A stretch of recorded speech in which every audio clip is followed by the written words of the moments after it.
سلام بچه خوش اومدید and welcome to a new reading aloud session of the Book of Kings, the Shāh-nāmeh. I am Plumas and I'm going to be your host for this session, and I cannot be more excited because this is one that promises a lot of things, not necessarily good things, all of them, but yet a lot of things are being promised because this is where we meet the final confrontation between Give and Piran. If you have not been following the readings, or if you have been following the readings yet you require a bit of a catch-up stuff thingy, this is the situation currently. Give was sent by the angel Sorush to find the lost heir to the throne of the King of Kings, who is Kai Khosrow. And he is in Turan, lovely place to be.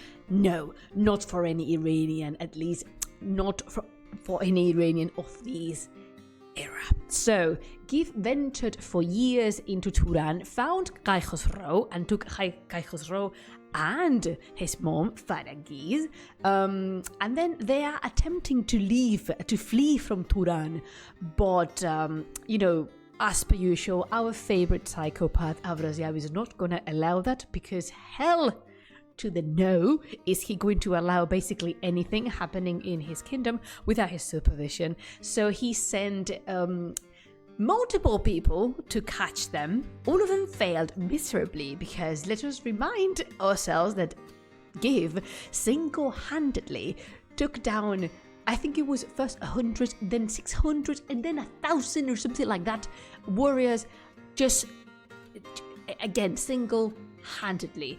We love Give in this project, we love Give in this life. Generally, as a concept, if you're here, you have to be a Give lover, but that is impressive, to say the least. The latest warrior, however, was Piran, and this is an important confrontation. Why am I saying this? Do I ask myself as I remove the music from the stream. This is because Piran is not just whomever. Piran is not just a character. He's not just a soldier. He's not just someone who works for Afrasiab. Piran is the person who is directly responsible for Kai Khosrow's survival. Directly. Were not for him, Kai Khosrow would be dead as a baby under the sea with all the fish, singing along with the Little Mermaid, because remember, Afrasiab tried to drown his own grandson, because we don't call him the psychopath for nothing.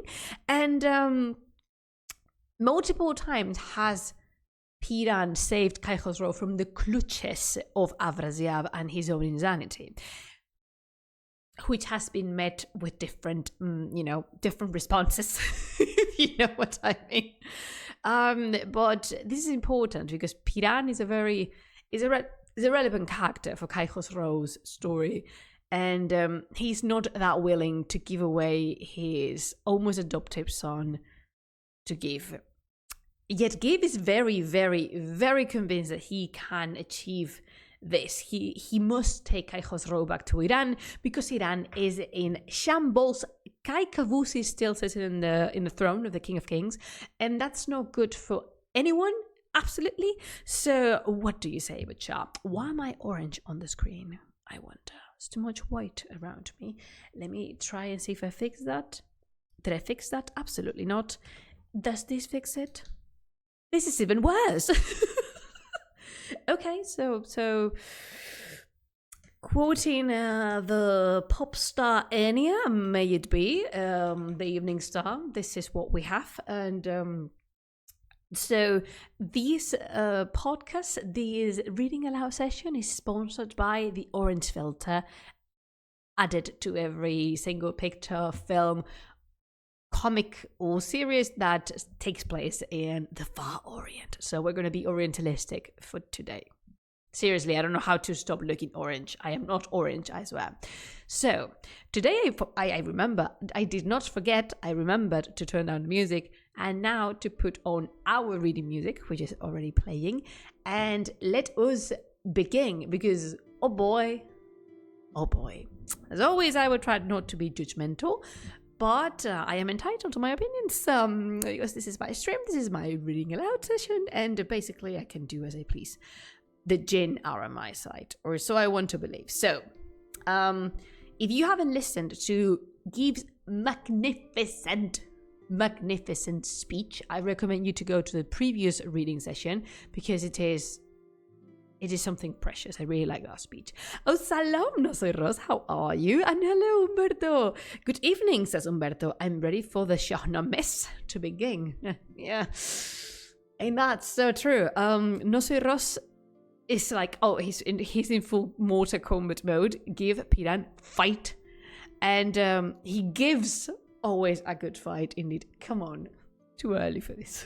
It's actually too early for this. Okay, so there was a brilliant speech given by Give. I encourage you to go listen to it. Piran was furious and wept with rage. Then, gripping with his legs, urged on his steed, and with his massive mace upon his shoulder, launched forth like a boat on a stream, invoking that who gives every good, that meaning God. Give bode his time until the chief has crossed, and then, declining bravely the thought he was, as if through fear the combat, fled. Out of the blue, Give turns around and says, "Obey," and turns away and runs away. His foe approached, the world grew night dark. Give, when he had drawn Piran afar from stream and host, flung his mace on a saddle and charged like a dragon raging. One would have said, what has just happened? Wasn't Give running away? He was not. He was pretending to, because his intention was to take Piran away from his army, away from the reinforcers, so much so that they cannot react when the warrior actually strikes. Salam, Muloko. Hi, how are you? Piran the lion fled, pursued by Give, realizing of the trap, who unobserved took from the straps his lasso, then whirling round his arm, discharged the coil and caught his foe in the head so strongly that he dismounted him. That is a hit. That is a smash. Like, well done, Give, I suppose. How hardly do you have to smash someone else's skull to dismount them from the horse? Oh no. Give drove him afoot, disgraced, far from the stream, then threw him on the ground, secured his hands, and donned his mail. So basically, Give, in the blink of an eye, has rendered Piran absolutely useless. Because if we learned anything throughout these readings of the adventures of Give and Turan, is that he is a magnificent warrior. Again, 600 people, 6,000 people. How many people there were? Were they? English is a foreign thing to me. I don't know. I don't know. If you have these fresher than I do, please remind me of I think it was 600. But that might be my mind corrupted by songs recently been listened to by the Epic the Musical, this 600 men. But I am pretty sure it was 600. Or 1,000. I don't know. Shāh-nāmeh with numbers. We know how this is. So, now Piran is strapped. Absolutely. Noseiros says, depending if we use Herodotus calculator or the method. I mean, yeah. I think it was close to 1,000. If I need to be completely honest. I think it was 1,000 because you know how much Ferdowsi and Iranian literary tradition in general, they love the 1,000, the Hesar. So I think the last bunch of people that Give defeated, the possibilities of them being a 1,000 are a lot. So perhaps we're gonna go with 1,000. And if it wasn't 1,000, Give could perfectly deal with 1,000 warriors. Okay, so when he finished, Give took his prisoner's flag and rowed up to the riverbank. The Turanians seeing their commander's flag, advanced to meet him as a thing of course. There, however, rose a shout with din of clarions, of pipes and Indian bells. Perceiving these, Give strove as it were a boat against the waves, and laid his massive mace upon his shoulder, while all the troops looked at him in wonder. Right now, I feel Give is adopting a very much Final Fantasy JRPG character pose, you know, with the mace on the shoulder, standing on a hill with the banner fluttering about him. That's the vibe. That's the vibe I am giving, I am perceiving. And that brings me to the next thing, which is please do a Final Fantasy inspired by Iranian mythology. If Prince of Persia: The Lost Crown has proven anything, is that a very, very good commercial product can be made being properly aware of Iranian culture. Thank you, and please, and again, places of the world who want to know about Iranian mythology, please contact me. I am willing to help and advise. Uloko says, it is like a Final Fantasy game where the random encounters are peasants that you kill for XP. Yes, but these would count, Uloko, these count as a boss. Piran counts as a boss. I want to give him the category of a boss. I think he deserves that. Come on. It's Piran who we are talking about. And remember, I know I've said quite emphatically that we love Give. We also like Piran. This is hard for me to read.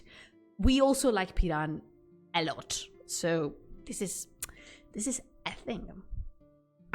Soon, with reins lightly held and stirrups pressed, he, Give, filled the haughty Turanians' heads with fear. Just imagine, I wonder, fear is the least they could feel.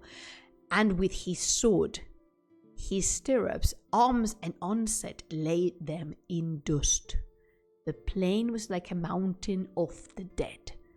One man discomfited the host entirely, just deleted from existence, erased from the comic and the storyboard. Give just unalived, as it's now trendy to say in social platforms, an entire army of Turanians, because why the hell and not? Just the warriors, though. The generals turned their backs. The generals are running away. They're running for the hills because they want to live another day, which honestly I won't be able to hold this against them, because you know the saying, soldier who runs away, soldier that serves in another battle. So the warriors, the generals turned their backs, and the lion meaning Give, charged against them. That great host fled from Give, who crossed the stream again so fresh, the one who could have said he has not even dreamed about his enemies. He's just as fresh as a lettuce, as we say in Spanish, fresh like a rose in the early hours of the morning, pearled and coated by the morning dew. Come on, you're even looking hot in this mess, Give. You know, the heroes of the Shāh-nāmeh. He hurried back to cut Piran's head off. Dun dun dun. Cuidado. Warning. Watch it. He wants to behead Piran. It's important to bring back to our mind that Piran is nobody to Give. He's just another Turanian. Why do I say this? Because it was Turan as a concept. It was the Turanians who beheaded Savage and who murdered him in cold blood. So what Gives wants to achieve is nothing but vengeance, and Piran is irrelevant to him. He knows who he is, of course, because you remember this ongoing trope in the Shāh-nāmeh that important characters recognize each other when it's convenient, and in this case Give knows exactly who Piran is. which is only giving him more reasons to behead him, as in, like, we need to kill this person who is Afraziab's right hand, and I won't hesitate in doing so. However, lucky for Piran, if there is something as important to give as vengeance, it is respect. So he will bring Piran to Kai Khosrow for him to witness the beheading, same as Afraziab witnessed the beheading of Siabosh back in the day. And he hurried back to cut Piran's head off, but drove him first afoot, scorned, puzzled, and beside himself in anguish and wretched to Kai Khosrow.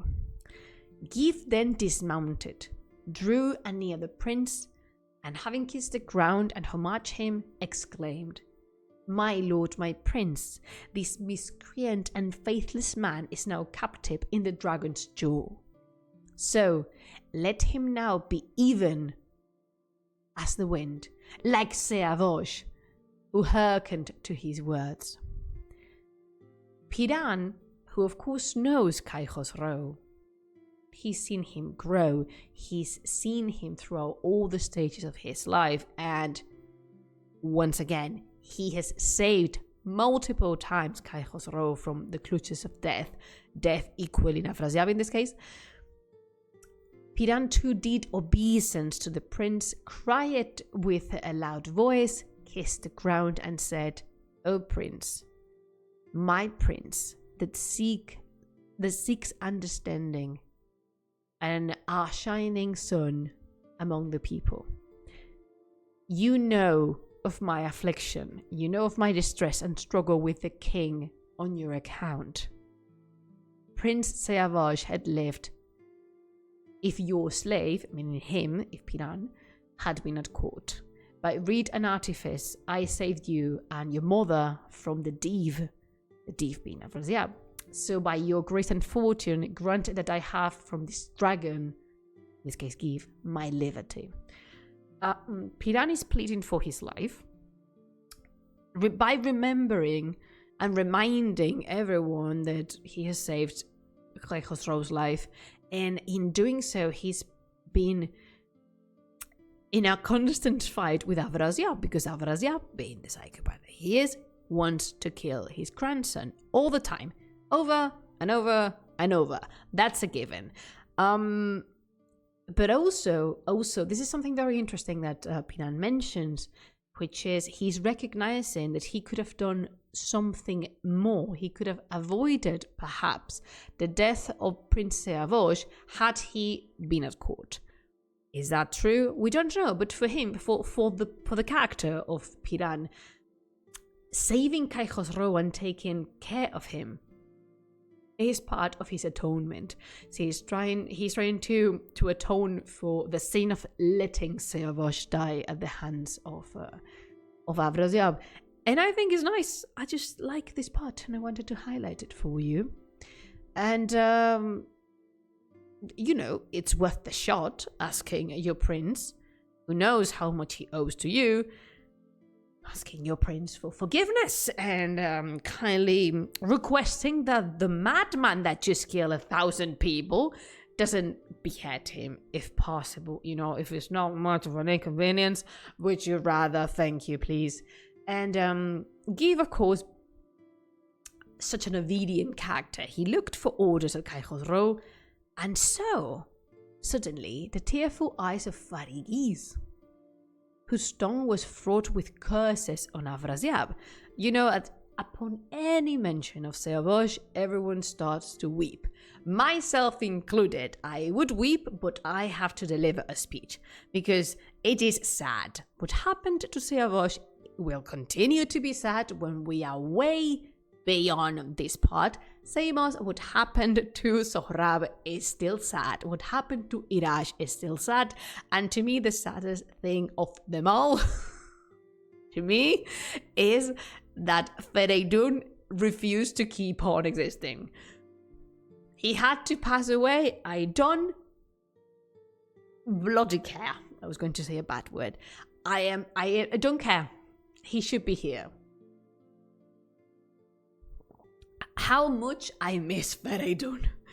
So, Farigiz said to Give, O chief, O warrior, who has endured such wanderings, this hoary paladin is both a wise and understanding person, and know that next to God, our judge and guide, he was the means of saving us from death, me and my son. He with his love screened us from injury. He sought now for a quarter in return, so grant him to us, please, noble warrior, for he has never led the way to ill. How beautiful it is that the person asking Give to stop, she's not ordering him to stop, even if she could do so, but she's not ordering Give to stop. She's asking, she's pleading for Piran's life. And I really like it because it shows all the little connections between these characters. I don't know if you remember this, but I think it's very important to bring it up now. Piran was the person who stopped the beating that Farigiz was suffering when she was pregnant. This is a very harsh topic, but it is true. And let us not forget that Afrasiab ordered his own daughter to be beaten up while pregnant to see if he could kill two birds with a stone. The birds in this case being quite literally with a stone, the birds being his daughter and his grandson to be. That happened, and it was Piran who stopped it. So Farigiz knows of the nature of she knows the nature of Piran, and he knows Farigiz. I was thinking of Piran. She knows that he basically has his hands tied because he's a servant of Afrasiab. So what in the name of God is he going to do but to try and appease this wretched king, this psycho, in every occasion that shows up? So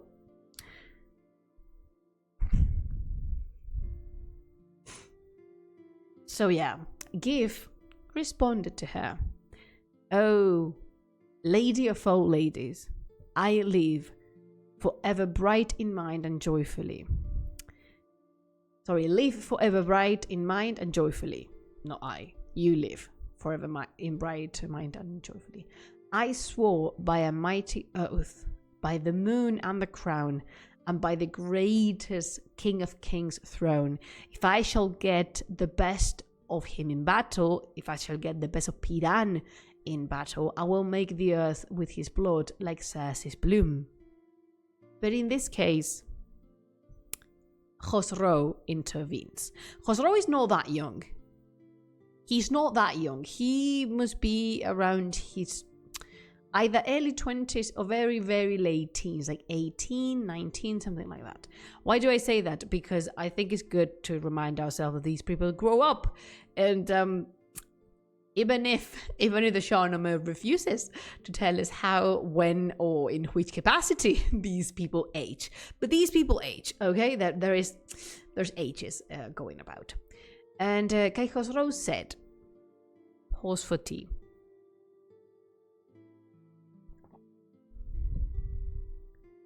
Keep your oath to God, you lion-like, and ease your heart on that score.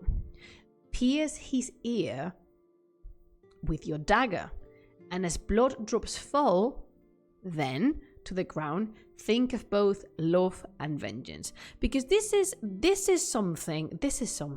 The promise that Give made was to make the earth bloom with the blood of Piran. But he didn't use the word kill or murder exactly. So Kai Khosrow sees the opportunity to have both ends content. Do you want to make him bleed? Cut off an ear. Pierce the ear with your dagger. There will be a lot of blood, I swear. And then your oath will be completed. But Piran will be still alive. Give in that moment saw the prince's heart was warm to Piran and perceived the prince's cheeks all tears and wrath. In this moment, Give knows that Piran is someone else, that Piran is someone important. And he... Yes, Uloko says technically 1 teaspoon should be enough to affect one bloom. You are correct. And yeah, in Umberto's seconds, a very good. Escaping on a technicality is a good strategy. Yes, it is. And this is what true kings are made of. This is what true kings are made of. It's just because the promises we've talked about. I don't know if you want me to digress on this. If not, tell me and I will stop. But we've talked about multiple times about the importance of the word, of the given word, of promises, of oaths in the Shāh-nāmeh. It might be a foreign concept to us because promising doesn't have this capacity of moving souls anymore, if you know what I mean. If you do not keep a promise now, it's not as terrible as not keeping a promise in the Shāh-nāmeh. And this is not any promise, it's a promise to God themselves. So Kai Khosrow is very well aware that he cannot just ask Give to stop and to just let Piran go. That would be too much. And he just doesn't do it.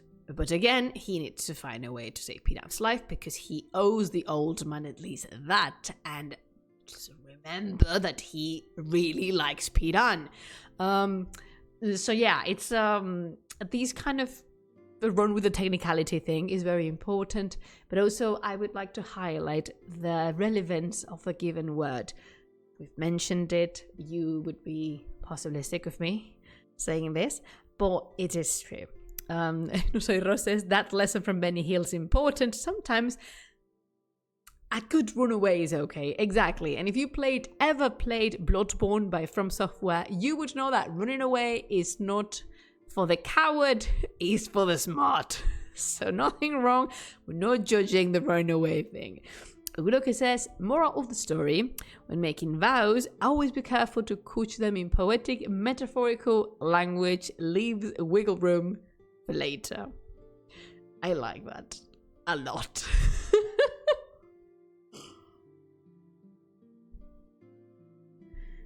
So Give does as such. He went and pierced Iran's ear with his dagger and slept in peace because his oath was kept.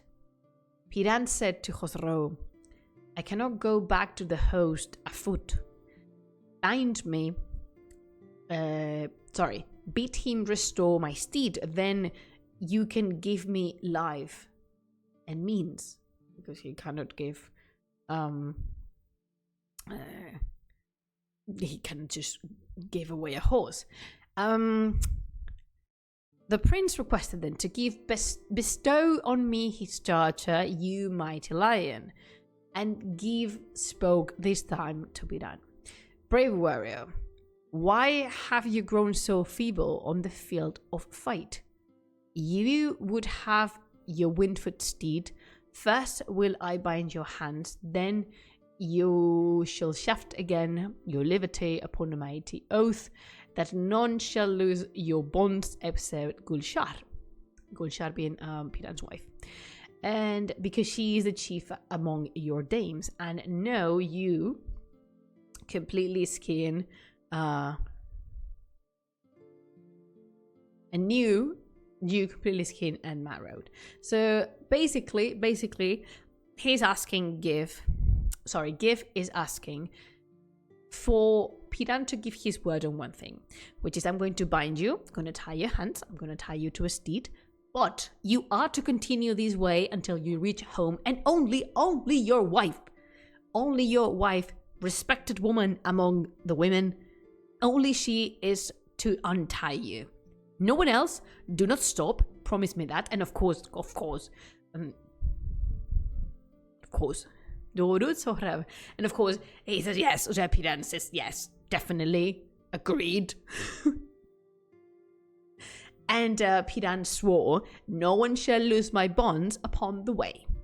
Gulshar alone shall do it.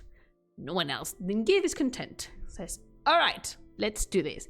Give bound him, brought the horse, and bade him mount. Then Farigiz and Kai Khosrow embraced Piran. This is the final goodbye.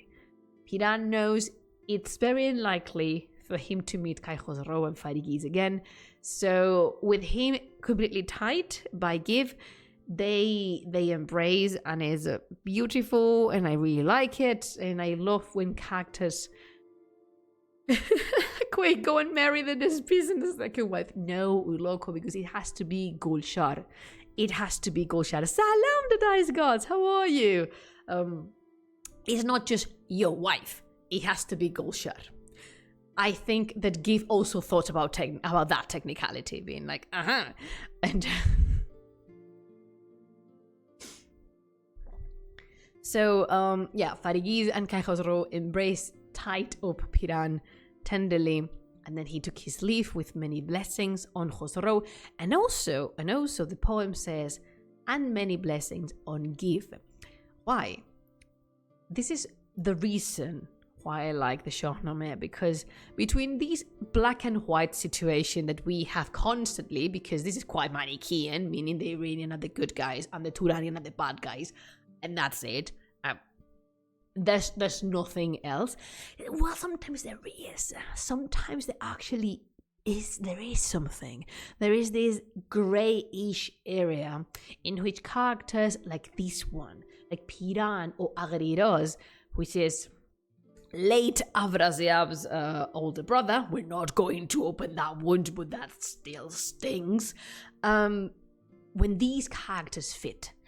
And these are characters who, by definition, because of the place they were born and the people they serve, they should be bad guys, like Agriras being the big brother of Afrasiab, or Piran being the right hand of Afrasiab. They shan't be good guys. But they are. Meaning that the lesson in here for the Shāh-nāmeh is that even among your enemies, mighty and respectable warriors could hide.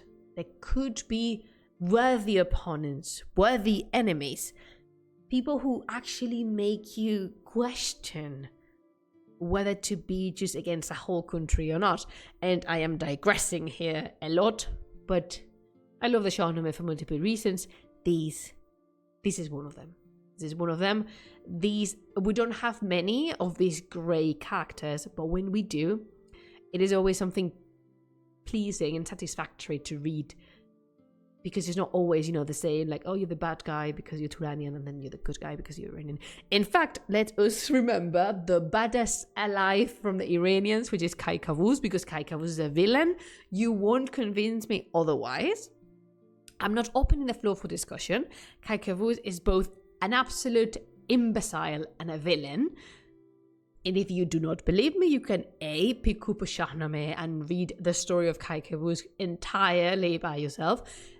B, you could pick up your phone and put on Spotify or iVoox and then listen to the whole shebang with Kai Kavuz. And I'm not just talking about the Sayavosh story. I'm talking from the moment Kai Kavuz sits on the throne of the King of Kings onwards, because we haven't finished, because we're still here. So, my God. Uloko's question is, as always, on point. With good guys like that, meaning Kai Kavuz, who needs bad guys?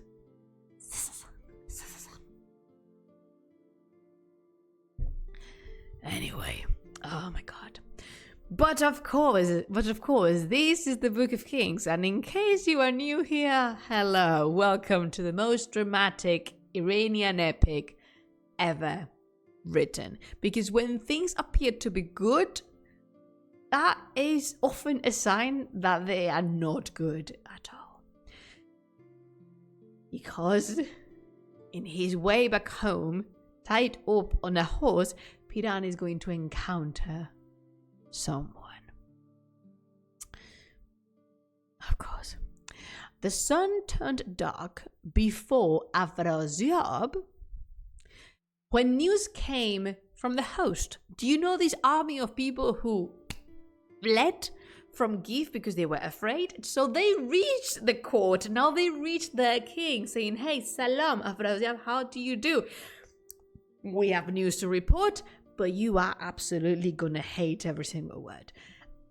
He sounded trump and timbre, called to horse, and went like fire to meet them. He needs to know, because he's the one who sent Piran on the first place, so he needs to know what's going on, what happened.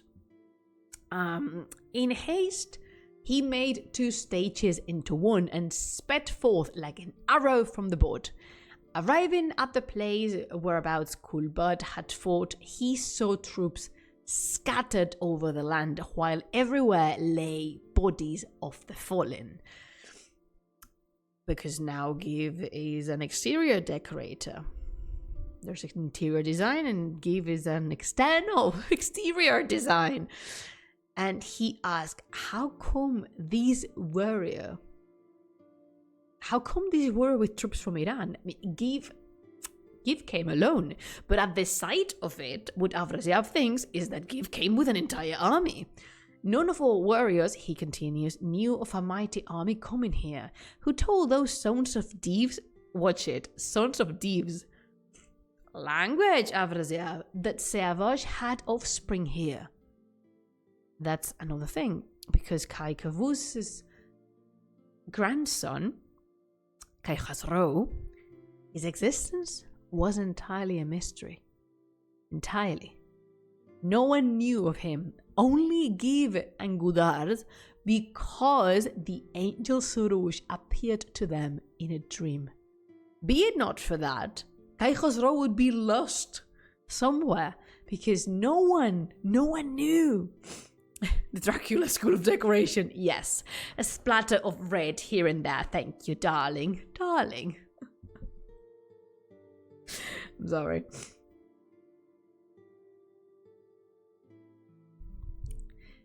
So, Afrasiab could not believe his eyes.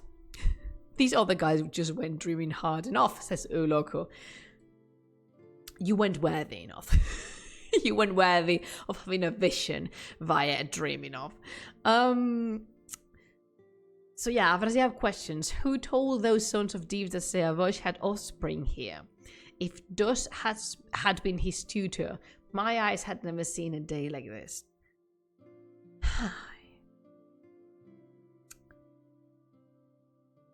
And then one of the warriors approaches Afrasiab saying, my king,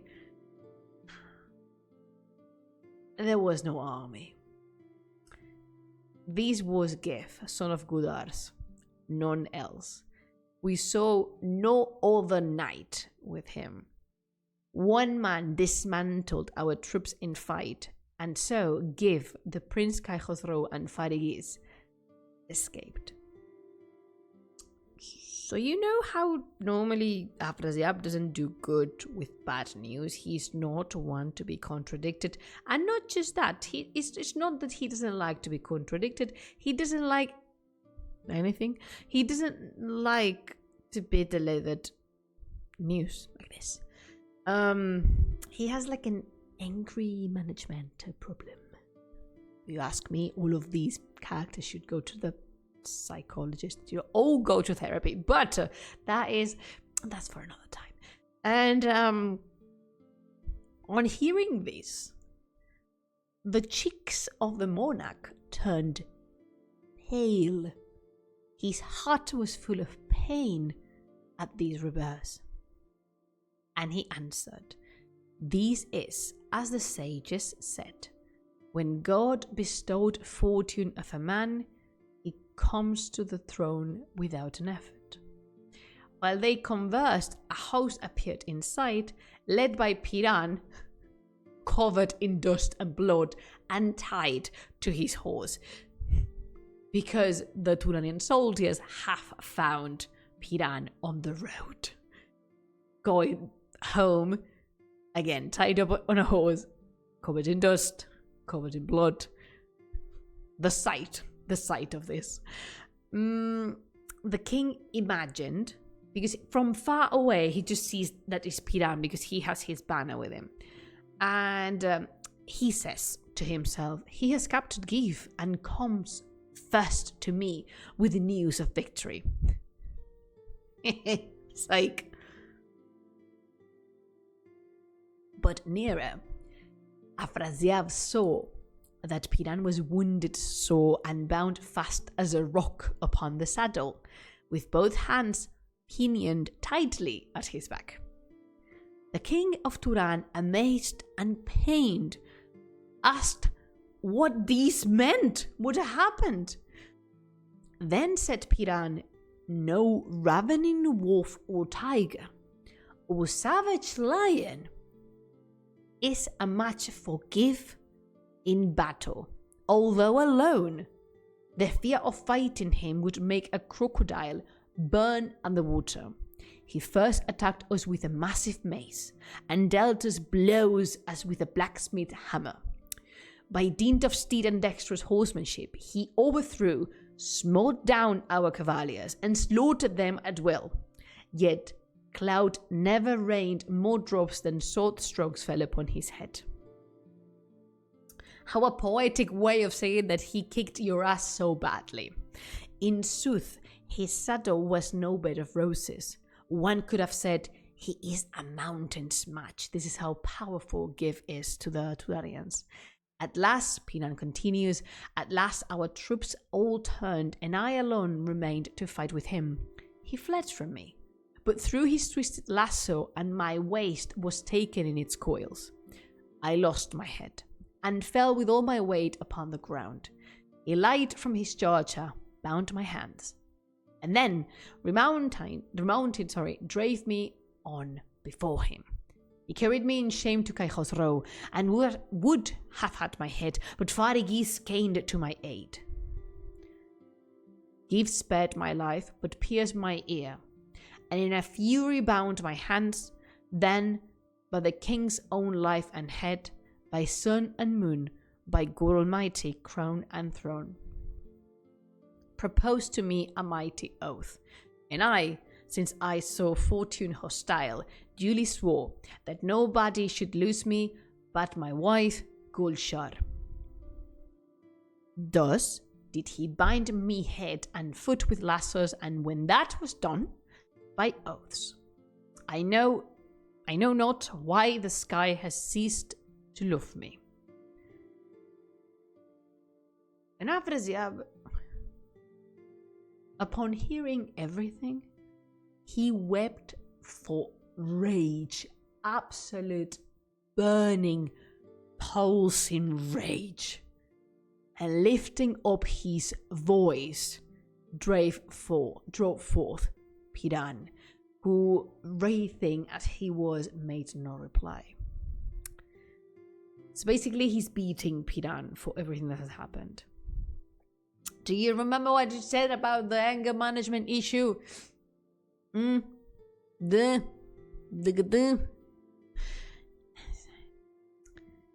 Then, blustering and cursing, swore the king of Turan, though Give and that Dive's child were thunderclouds or storm winds, I would make them fall from heaven. With these, and he drew his sword, these iron piercer, will I in vengeance rob them both of breath. And as for Farigis, will make the world both straight and dark to her when I shall catch her. For I will cleave her with the scimitar, and fling her to the fish to tear in pieces. He's talking about his own daughter. He's talking about his own daughter, for crying out loud.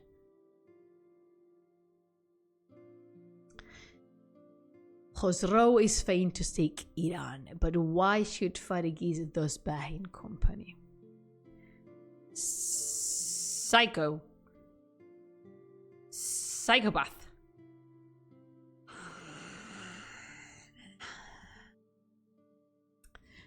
I have a lot of thoughts. None of them are good.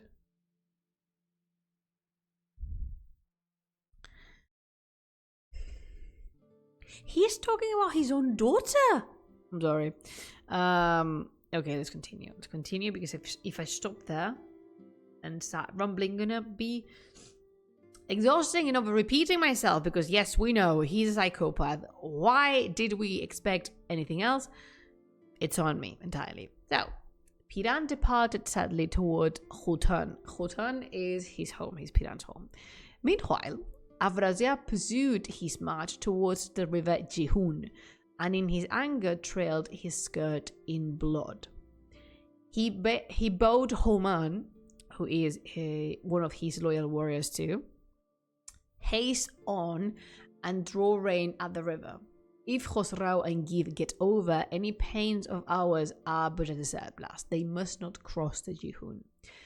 I was forewarned of this by what a sage said so long ago. And this is a remembrance of the prophecy that was given to Afrasiab when Siavash went to stay in Iran. The seed of Tur and Kaikobad combined will raise a monarch of illustrious mind to make Turan a brake of thorns again, and leave no city on its wide campaign. Iran will have his love, Turan will know the vengeful face that looks on a foe. What does this mean? Why are we saying the seed of Tur and Kaikobad combined? Because Farigiz is Turanian, therefore a descendant of Tur, the second son of Feridun and the founder of Turan. And then Kaikobad is the ancestor of Siavash and Kaikavus, and thus the ancestor of Kai Khosrau. So basically what would happen is that if Kai Khosrau crosses the Jihun and makes it to Iran and sits in the throne of the King of Kings, things are gonna start looking terrible for the Turanians, because he could claim those lands as well and surrender them, and no one would have the right to say a word. And this is something that of course Afrasiab doesn't want to happen. And but then, some parasangs ahead, Gif and Kai Khosrau reached the stream in haste to cross, and they wrangled with the tall man, because of course there is a tall man to charge something for crossing the river. Gif said, "What swift and well-appointed boat, fit for the use of Kai Khosrau, is here?" The man, who has no idea who Kai Khosrau is, says, "What has a stream to do with a king or a slave? If you need to cross in this, it is incumbent to bespeak of a boat." And Gif continues, "Demand whatever you will, but let us cross, because a host of warriors is approaching, chasing us." And then the tall man, on hearing these from Gif, became extortionate and said, "I ask no little toll, for one of 4. Your male, your black steed, Shabrang, your handmaid, meaning Varigis, or your moon-like page." The moon-like page is Kai Khosrau. So give me your full armor, because it's shiny. So give me your black steed, because it's black and pretty. Give me your woman, because I fancy her. Give me your beautiful guy, because I fancy him more. Yes, exactly. Nosferos says Monty Python Holy Grail babes. Sorry. Does this man have all his extremities? He does for now, but maybe if he keeps on pushing Gif, he will finish the story with an uneven number of limbs. Gif answered, "I'm so sorry. Oh, you of broken wits. Do words like these become a man like you? Were he a subject of the King of Kings, you would receive your portion from the world. But what are you to ask the King of Kings himself? Are you so hasty, miserable wretch? And then his mother is what you next demand.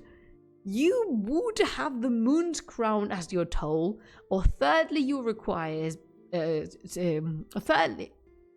Thirdly, you required Black Shabrang Bezad, who, when he hastes, overtakes the wind. Or fourthly, you would like to take my mail when my mail is indispensable, and this is steel which water will not wet, and such fire as Indian scimitars or spears of arrow have no power to harm.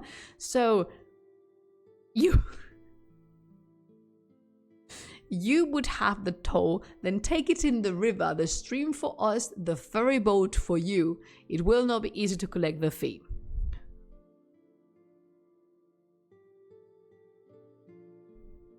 So basically, what Give is saying is go screw yourself, because this is not happening. Go get lost. And Give then turns to Kai Khosrow and says, if you are Kai Khosrow, because you are, the stream will favor you. When Fereydun crossed the Arvand, it led him to the throne, and all the world became the slave of him who had the far and the glory. Tarry not if you are the King of Kings, the shelter of the lions and warriors. The stream will give you the passage, who has the mind and far to take a throne. If I or your mother should be drowned, grieve not, for you are left, because the throne of King of Kings was not. My mother too bore me for you. Pause not, or else I doubt not that Afrasiab will reach the riverbank in fury. Hang me on the shameful gibbet alive, and fling yourself and Farigis to feed the fish, or tread you on the hoof. So basically, what they are trying to do is just throw themselves into the river, because they cannot counter with the tall man. And this is something you may have forgotten, which is fair entirely, it was a while ago. But the Arvand River was the last boundary separating Zahog from Fereydun when they were to fight each other for the throne of the King of Kings. And it is true that the Arvand River allowed passage to Fereydun. And in this case, Give is positive the same will happen, because Kai Khosrow has the far. And it's quite emphatic that they say it twice. Like, he has the far, therefore the river will listen, the river will know. Then Kai Khosrow nods emphatically and says, so be it. Enough. My refuge is Goth.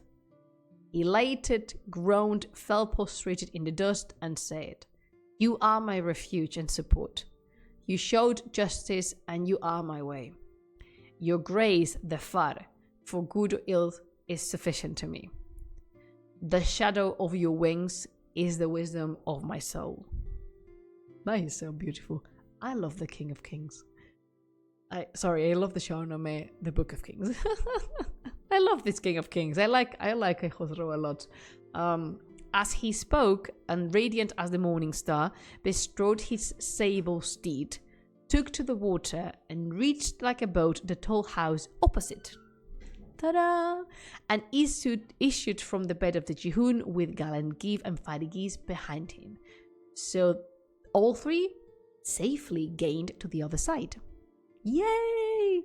Where Kai Khosrow, his head and body bathed, thanked and adored the maker of the world. And as they went over, the master of the boats, the tall man, astounded, said to his mates, behold, a wonder. He crossed the springtide of the Jihun, 3 steeds and raiders, all male, because I don't know if you remember this, but they were all coated in shiny, metallic, heavy chainmail and armor. How do they manage to do this? I absolutely don't. Sorry. The gene was saying hello. I absolutely don't know, but the thing is they did. Even more wonder for the wonder. And he saw his plight, and then he regretted his rash words. Supplied his boat with such thing as he had, set sail, and went to ask the princess pardon. When we arrived upon the farther shore, he brought his offerings before Khosrow. He brought a bow, a lasso, and a helmet, but Give doesn't want them. Give doesn't want any of these gifts, because he knows this has been only, the repentance has only occurred because he has seen Kai Khosrow cross the river by himself. So he doesn't trust the sincerity of these gifts. And he answered him, insensate dog, you said the stream will sweep a man away. And when so great a prince required you to furnish him a boat, you refused. You refused. Perish all your offerings. A day will come when you will think of this. And then the river warden went off, despairing of his life. Because of course, Give is saying, not now, you had your chance, go. If the king has been swept away by the current, you won't be here, so bye. And on his return, because he returns to the other bank of the Jihun, the army of Turan was at the toll house. Afrasiab, not seeing man or boat upon the stream, cried fiercely to a tollman, how found that this creature made his way across the water? How? And the man replied, O king, my father took the toll as I do, yet I never saw or heard of one who made the water land. In springtime, when the waves are running high, if you enter the Jihun, there's no escape. Yet those 3 riders, they crossed. One would have said the air supported them upon their shoulders, or they are children of the rushing wind, the messengers dispatched by God to man. And desperate, because there's no other word for this, desperate, absolutely taken by hysteria, Afrasiab ordered the man, launch forth a boat upon the river with all speed. See if you can discern the fugitives upon the road or stopping for repose, that I may take them prisoners. Make dispatch out with the boat and get them at once, now. But then, before anything happens, Horman, one of the generals of the Turan army, takes a step forward and asks the king to speak privately. And thus spoke Horman. O king, please consider and kindle not a fire within your breast. Will you essay Iran with these few horsemen, these few that we are? Essay the breath and clutches of the lions, the mighty Rostam, and the mighty Gudars, and Tuz, and Gurgin, the shatterer of armies? Are we to confront them, really, in the situation that we find ourselves? You must be wary of the throne, indeed, if you will go thus to the lion's claws. Hence, the jinn requests me. I'll be back just 1 second.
Bargashtam.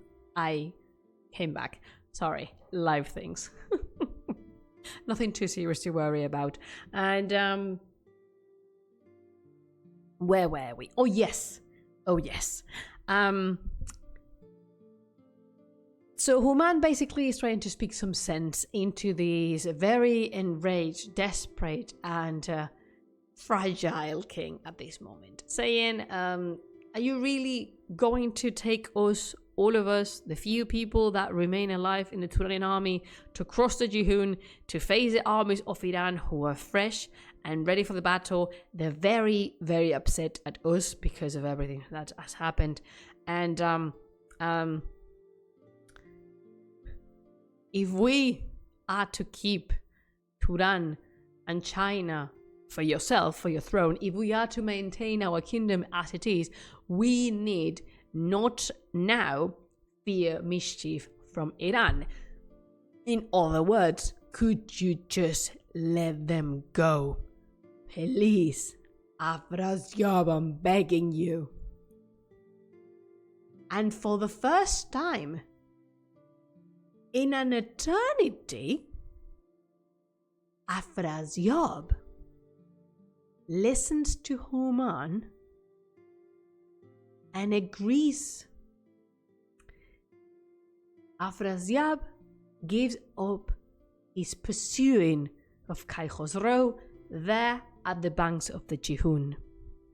He stops chasing him. He refuses to continue, turns his back, and matters long continued in this way. And this picture finishes the arc of Kai Khosrow fleeing from Turan, because he has made it. He has made it. He's out and gone. He's crossed to the other side, and now Kai Khosrow is safely in the land of Iran. And this means the heir of the King of Kings is coming to occupy his throne. And this has been something. This has been an adventure. Umberto asks, is Afrasiab okay? He's finally listened.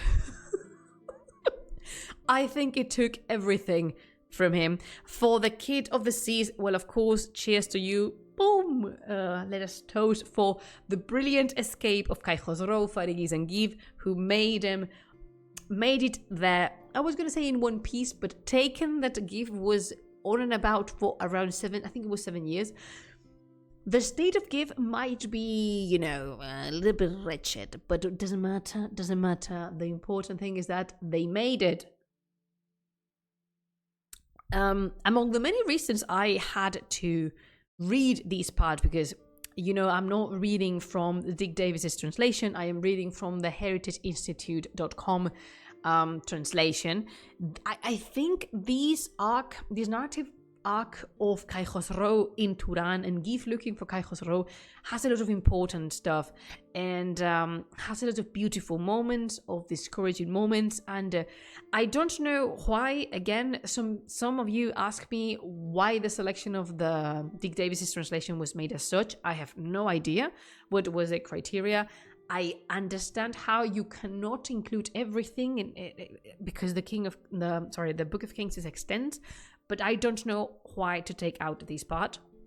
Same as I don't know why to take out the following part, which is the whole arc of Kai Khosrow's race through the race. I think you say race. Yeah, the racing through the throne to the throne. He's returned and his encounter with Kai Kavuz, and he's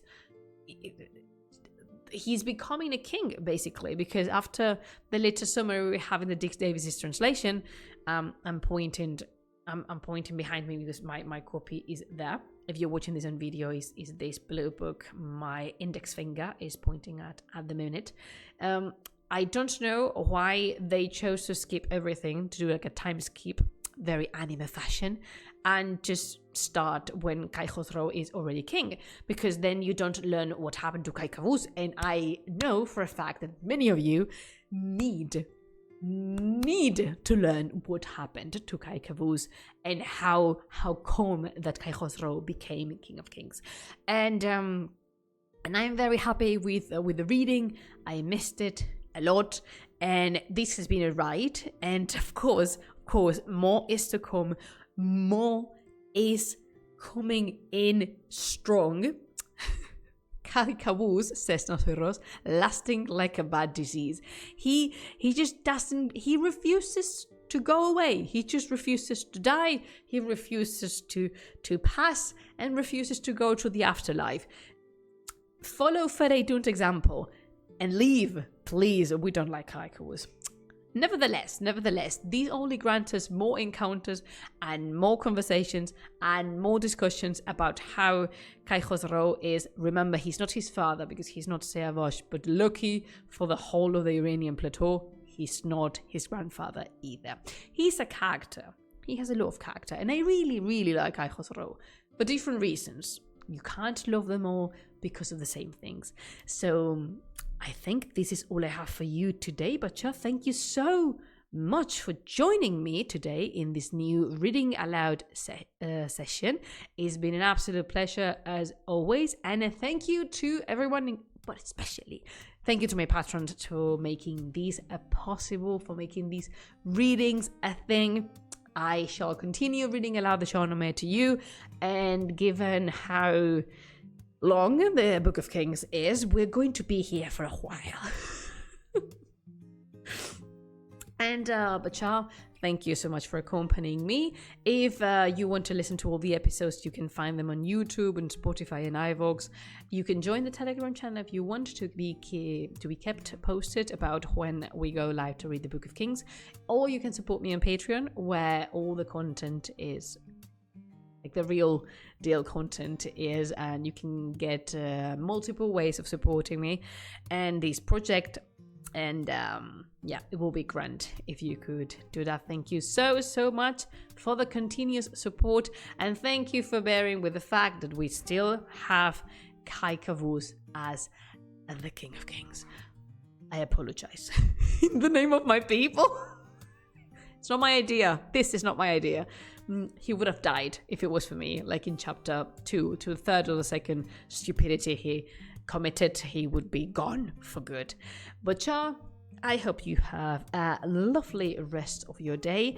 Thank you for listening to the Book of Kings, and we shall meet again soon to continue the adventures of Kai Khosrow, this time in Iran. I cannot bid you goodbye without telling you. You said, why?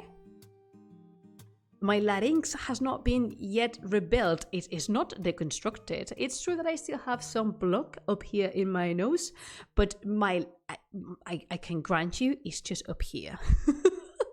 Thank you for the I am taking note of the recipe. I am going to copy it in a note, and I will try and do it if I can find the ingredients. But thank you. My throat is entirely fine. It's just up here.